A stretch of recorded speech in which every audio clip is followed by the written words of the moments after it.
शेख सादी फरमाते हैं, इंसान की बदतरीन जवानी वो है जो गुर्बत में हो।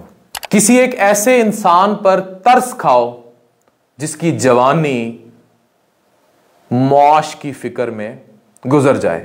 अभी एक लॉन्च डूबती है इटली के साहिलों के करीब, जिसमें पाकिस्तानी शहरियों समेत तकरीबन 60 के करीब लोग हलाक हो जाते हैं। अभी जो आप वीडियो देखेंगे, आप खुद देखेंगे कि पाकिस्तान में वो लोग जो जहनी तौर पर एजेंट्स के हाथों यरगमाल हो जाएं, वो किस तरह के कहते हैं कि हम अपनी मर्जी से जा रहे हैं, हम अपनी मर्जी से लॉन्च में बैठने लगे हैं, और उनसे कैसे वादे लिए जा रहे हैं और ये वादे क्यों लिए जा रहे थे। अब इस सारे का क्रक्स मैं इस वीडियो के बाद बताऊंगा। क्या हाल है जनाब? ठीक हो जनाब? तुसी चले हो अपनी मर्जी ना चले हो? कोई मसला नहीं है, ठीक है इंशाल्लाह। छोटा शेप पे तो छोटे शेप से टोर लगे, अपनी मर्जी ना चले हो? कोई जबरदस्ती तो नहीं है? ठीक हो गया, ठीक हो गया फजी। सबसे एक बार पूछ ठीक है वीडियो आपने देख ली, आपने लोगों का जोश देखा, वो कैसे नारे लगा लगाकर अपनी मौत के मुंह में जाने को तैयार थे। पहले इस वाकये की सारी तफसीलात शेयर करते हैं। पाकिस्तान में डंकी लगाना यानी इल्लीगल ह्यूमन ट्रैफिकिंग जो है, उस पर कोई पाबंदी नहीं है। पाकिस्तान में ओपनली ये एजेंट्स ऑपरेट होते हैं, ये मुख्तलिफ पिंडों देहातों में अपना काम करते हैं।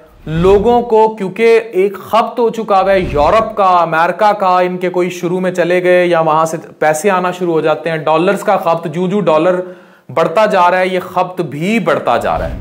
तो ये बेसिकली गुर्बत की से तो तंग होते ही हैं, लेकिन गुर्बत से ज्यादा ये जो इर्द गिर्द फलाणिया दा मुंडा ना यूरोप गया, उतों पैसे भेज रहा सी, डंकी लगा के गया था, ये वाला जो खपत है और कम पैसों में गुजारा ना करने का जो खपत है, गुर्बत है, मौशियात खराब है, सब समझ आती है।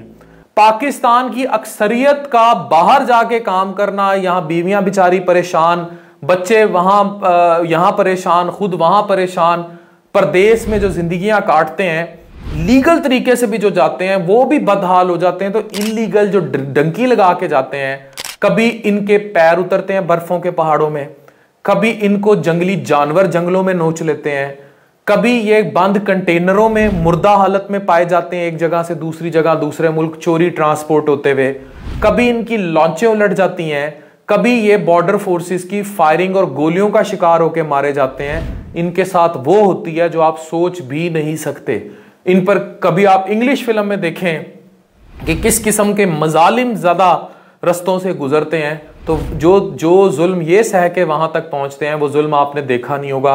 कई दिन भूखे प्यासे बैठे रहते हैं कि खजूर पे गुजारा करते हैं, नहीं तो खाने को ही नहीं मिलता, कोई तसव्वुर नहीं होता, किसी से कोई राब्ता नहीं कर सकते। इन दी एंड लाश भी नहीं मिलती, जब मर जाते हैं पता ही नहीं होता। कोई साथ डंकी लगा रहा होता है, वो कई साल बाद आके बताता है, या इनमें से कोई यूरोप एक अद्धा पहुंच जाता है तो बाकी घर वालों को बता देता है कि जो मेरे साथ थे वो फलानी जगह इस तरह या लॉन्च में डूब गए, या बॉर्डर फोर्सेस का शिकार हो गए, या मर गए, किसी भी तरीके वो अब इस दुनिया में नहीं है और नाहक मारे गए। अच्छा, इसमें जो था, ये इटली का जनूब इलाका है जिसमें तारकीने वतन की कश्ती डूबी है। इसमें 12 बच्चों समेत 59 अफराद हलाक हो गए, जबकि मुतद्दिद लापता हैं। एक इतला के मुताबिक इसमें 150 से 200 अफराद सवार थे। ये कई दिन कबल तुर्की से रवाना हुई थी और इसमें अफगानिस्तान, पाकिस्तान, सोमालिया और ईरान के बशिंदे सवार थे। वाज़े रहे कि गुर्बत या दीगर वजूहात की वजह से सालाना एक बड़ी तादाद में लोग अफ्रीका की जानिब से इटली में दाखिल होने की कोशिश करते हैं।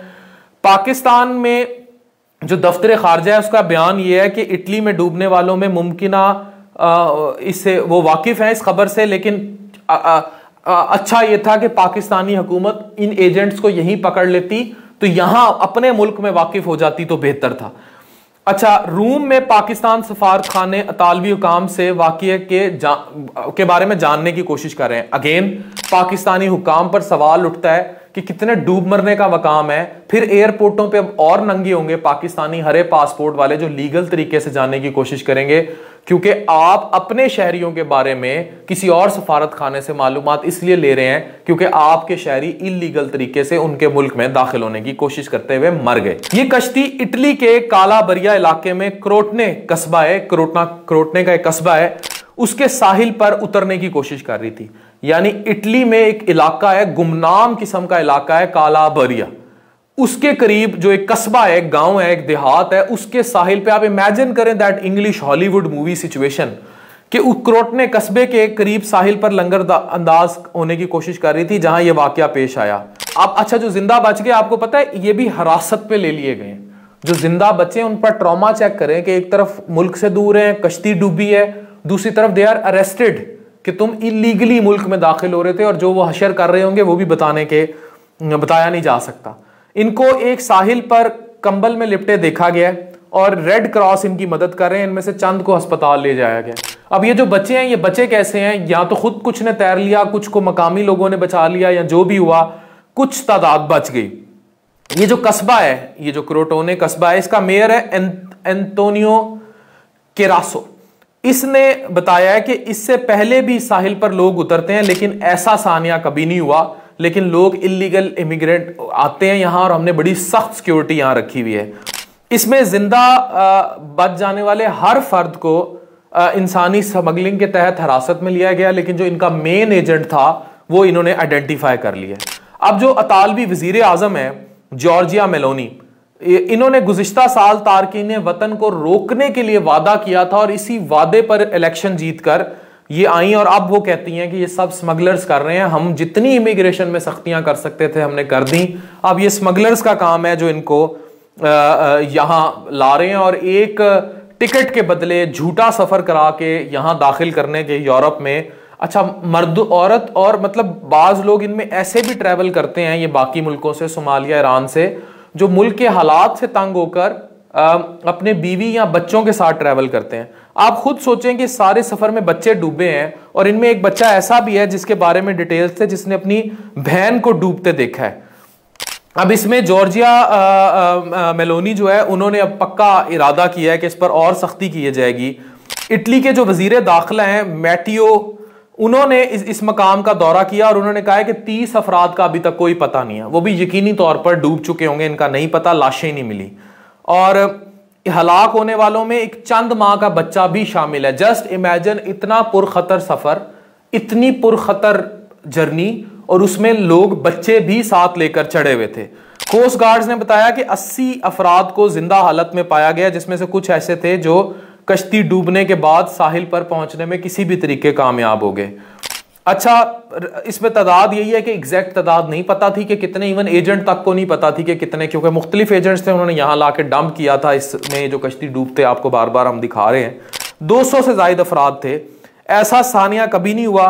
बताया गया कि कश्ती इस वक्त डूब गई थी जब मौसम खराब में समंदर में मौजूद, मतलब मौसम खराब था, एकदम लहर आई समंदर और ये डूब गई, और फुटेज में इसका साहिल पर मलबा भी देखा गया।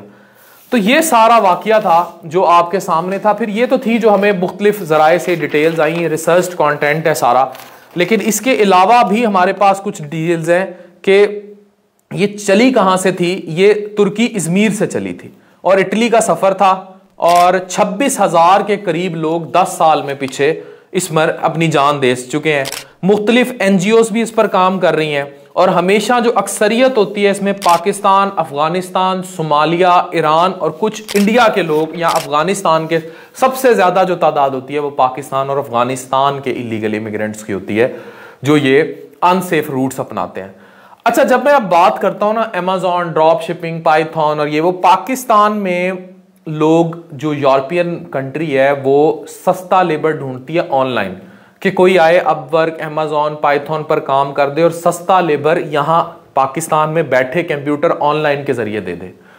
अब ये लोग जो बाहर जाते हैं, ट्रस्ट मी, ये उनसे कई गुना कम पैसे कमाते हैं जो यहां पाकिस्तान में एक बंदा एक कंप्यूटर लगा के इंटरनेट के जरिए ये काम सीख के कमा सकता है।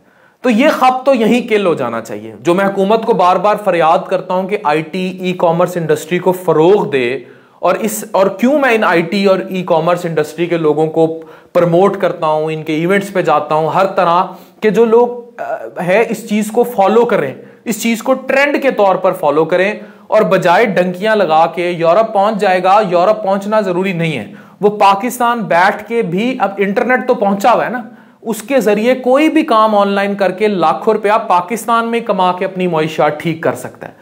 अब जरूरत इस अमर को सोचने की है, इस अमर पर कोई काम नहीं कर रहा, इस अमर को कोई सोच नहीं रहा। इसकी वजह से भी चीजें जो हैं वो डंप जोन में है, और इसकी वजह से भी चीजें जो हैं वो समझ से बालातर है। तो हम जब इस चीज को सोचेंगे और इस अमर को सोचेंगे तो चीजें बड़ी ठीक हो जाएंगी, बड़ी सेट हो जाएंगी और चीजें समझ में आ जाएंगी। अब ये जो एक पाकिस्तानियों में एक ट्रेंड और आंसर पाया जाता है कि किसी भी तरीके बच्चे को यूरोप भिजवा दें और वहां से पैसा आ जाए, यहां लालच का बहुत ज्यादा आंसर शामिल है। अब ये जो लालच का बहुत ज्यादा आंसर शामिल है, ये भी तबाही लेकर आ रहा है। फलाने दा मुंडा बाहर चला गया, तू इत्थे ही बिस्तर तोड़ता रहता है।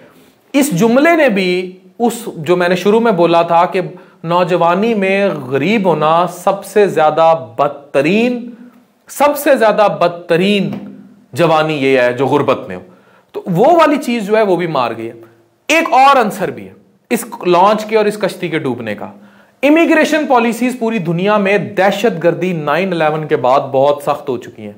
पहले पाकिस्तान से अमेरिका जाना आसान होता था, अब दुबई के एयरपोर्ट पे भी कपड़े उतरते हैं, अबू धाबी के ट्रांजिट पे भी उतरते हैं, और अमेरिका में भी बड़ी सख्त किस्म की इमिग्रेशन होती है। तब आप अमेरिका दाखिल होते हैं, स्पेशली अगर आपके पास हरा पासपोर्ट हो या आपके पास अफगानिस्तान का पासपोर्ट, तो ये तबाही बहुत ज्यादा लाई जाती है। एशियन कोई भी हो, इवन इंडियंस को भी तंग करते हैं। तो जब से दहशतगर्दी की लहर है, इसने तो बहुत ही तबाही मचा दी। ऊपर से गुर्बत बढ़ गई, डॉलर महंगा हो गया, सोशल मीडिया आम हो गया, लोगों में खपत बढ़ता ही चला गया कि किसी भी तरीके ये मुल्क से बाहर चले जाएं, और ये इस खपत ने भी बड़ी फिर तबाही उतारी। और इस तबाही की वजह से अब इन्होंने क्या किया है, बॉर्डर फोर्सेस ने, इनके पास कोई और तरीका नहीं इमिग्रेंट्स के रोकने का। आप इस कश्ती को देखें, जैसे लहर ने टारगेट किया। ये लोग क्या करते हैं, इनकी बॉर्डर फोर्सेस ये इतनी तरक्की कर चुके हैं कि इनको पता है कि कहां से कश्तियां लॉन्चे एंट्री जोन देती हैं। तो जैसे ही कोई लॉन्च देखते हैं, अब लीगली दे आर बाउंड कि ये इनको पकड़ें, अरेस्ट करें और डीपोर्ट करें। ये वो हैं जो इंटरनेशनल लॉ ऑफ जो फाउंडेशंस काम कर रही हैं वो कहती हैं, ठीक है। ये वो है जो इंटरनेशनल लॉज कहते हैं। अब इनके पास तरीका यही है, या तो इनको ये मार दें बॉर्डर फोर्सेस में कि जी तरीके वो करके, कानून कोई है नहीं लेकिन कानूनी तौर पे नहीं मार सकते, या इनको कहीं जंगलों में गर्क करवा दें या किसी भी तरीके मरवा दें। तो इन्होंने अब ये तरीके भी पकड़े हुए हैं कि किसी भी तरीके डंप जोन करवा दें। तो एक हल्का ये भी कहता है कि इस तरह की लहरें जनरेट की जाती हैं जो टारगेट करती हैं ऐसी कश्तियों को, ऐसी लॉन्चों को, और इनको जान के उल्टा दिया जाता है। कुछ मरेंगे, कुछ बचा लिए जाएंगे, ताकि फ्यूचर में खौफ पैदा हो जाए और लोग आए ही ना। मैं तुर्की गया, तुर्की जो लोग थे, मैंने उनसे सबसे पहले पूछा तो वो बड़ी नफरत करते थे उन लोगों से जो शाम से स्पेशली या सीरिया से उनके मुल्कों में आए थे। और लिटरली अब तुर्की बड़े जो है ना वो बाइज्जत और बावकार और अपने आप को बड़ा वो सेल्फ रिस्पेक्ट में, जैसे पठान का बच्चा जो है ना वो रेडी लगा लेगा, भीख नहीं मांगेगा, इसी तरह तुर्की भी यही चीज करते हैं। तो जितने मुझे बैगर्स नजर आए या तो वो रिफ्यूजीज थे, वो महाजिर थे। तो मैंने एक तुर्किश बंदे से पूछा, मैंने कहा कि ये जो सारा है, तो उसने बड़ा क्लियरली तुर्किश बंदे ने कहा कि तुर्की बड़ा साफ सुथरा मुल्क है, सारा कुछ है तुर्की शहर में, लेकिन यहाँ हमारे पास बहुत ज्यादा रिफ्यूजीज हैं, महाजिर हैं, और ये महाजिर जो हैं बहुत ज्यादा तादाद में, इवन उसके बकौल तो 30 से 40% महाजिर थे। तो उन महाजिरों ने आके हमारा माहौल खराब कर दिया। मतलब they do not like Muhajir. वहां जाके भी इनकी कोई इज्जत की जॉब नहीं होती यूरोप में या कहीं भी, क्योंकि ना इनको कोई नौकरियों पे रखता है, ना इनको कोई वहां जाके कभी भीख मांगेंगे, फिर किसी और पाकिस्तानी की मिन्नतें करेंगे या इंडियन की जो सेटल हो चुका होगा उसे सस्ती लेबर रिक्वायर्ड होगी, वो अपने किसी छोटे मोटे होटल में कम पैसों पे इन्हें घुसा लेगा या इनसे काम करा लेगा। और इस तरह, या फिर खुद जो यूरोपियन बशिंदे होते हैं उन्हें पता होता है धक्के खा रहे हैं, इलीगल इमिग्रेंट्स हैं, वो इनको छोटी मोटी नौकरियों पर रख के सस्ती लेबर के तौर पर यूज करते हैं, जबकि वही सस्ती लेबर ऑनलाइन पाकिस्तान में बैठ के काम किया जा सकता है। अब जरूरत है गवर्नमेंट ऑफ पाकिस्तान को क्रैक डाउन करने की। ये चीज यहां रोकेंगे, ये चीज आप वहां नहीं रोक सकते। क्रैक डाउन ये हो कि ये जितने भी एजेंट्स हैं यहां पकड़े जाएं, इनको सीधा फांसी पे लटकाएं, नो इफ नो बट। जो भी इस तरह इलीगली ह्यूमन ट्रैफिकिंग में इन्वॉल्व है, यही वो उल्लू के पट्टे हैं जो दुबई का बिजनेस भी संभाल के बैठे हैं, लड़कियों का बिजनेस। यही दुबई में लड़कियां भी ट्रैफिक करते हैं, पाकिस्तानी लड़कियां जाती हैं और वहां क्लब्स में, डांस में, बार्स में सेक्स ट्रैफिकिंग के लिए यूज होती हैं। तो हमें इन एजेंट्स को यहां कंट्रोल करने की जरूरत है। ये एजेंट्स औरतों के जो गुर्बत होती है उनके घरों में घुसते हैं, उनकी लड़कियों को गलत कामों के लिए उनकी माओं को कायल करके इनको ट्रैफिक करवाते हैं, जबरदस्ती भी ट्रैफिक करवा देते हैं कि इतना इतना पैसा आ रहा है, देखो फलाने की बेटी भेजी थी। इसी तरह का हाल लड़कों के लिए करते हैं कि भाई तुम चले जाओ, रोजगार ले आओ, और ये सब कुछ पीछे मजबूरियां होती हैं और वो देखते भी नहीं प्रदेश में कैसे कमा कमा के भेज रहा है, वो बेचारा पीछे वालों के लिए ही मारा जाता है। ये चीज जो है इसने बहुत तबाही लाई है और ये इस चीज पर आपको कानून साजी गवर्नमेंट को करनी पड़ेगी, पाकिस्तानी गवर्नमेंट को यही इनको कंट्रोल करना पड़ेगा। और कंट्रोल करने का सबसे बेस्ट तरीका एक ही है, रोजगार के मौके यहां पैदा करें, यहां आईटी इंडस्ट्री लेके आए। बेनजीर इनकम सपोर्ट अगर 1 महीना 2000 दे के स्किल सिखा देती और उसके बाद कहती खुद कमाओ, तो एक बेहतरीन स्कीम थी। नवाज शरीफ साहब लैपटॉप बांटने की बजाय अगर कहते कि 6 महीने ये स्किल सीख लो फिर लैपटॉप गिफ्ट कर दूंगा, तो एक बेहतरीन स्कीम थी। इमरान खान साहब भी सराय बनाई, बहुत अच्छा काम किया, लेकिन रोजगार के जराये के लिए काम मजीद कर जाते तो बहुत अच्छा था। ये हमारी गवर्नमेंट्स को ये काम करना होगा, लोगों के रोजगार के लिए बात करनी होगी। अगर लोगों को रोजगार मिलेगा तो कभी भी मुल्क से बाहर भागने का नहीं सोचेंगे और चीजें ठीक हो जाएंगी, क्योंकि बदतरीन जवानी वो है जो गुर्बत में गुजारी जाए। Thank you very much.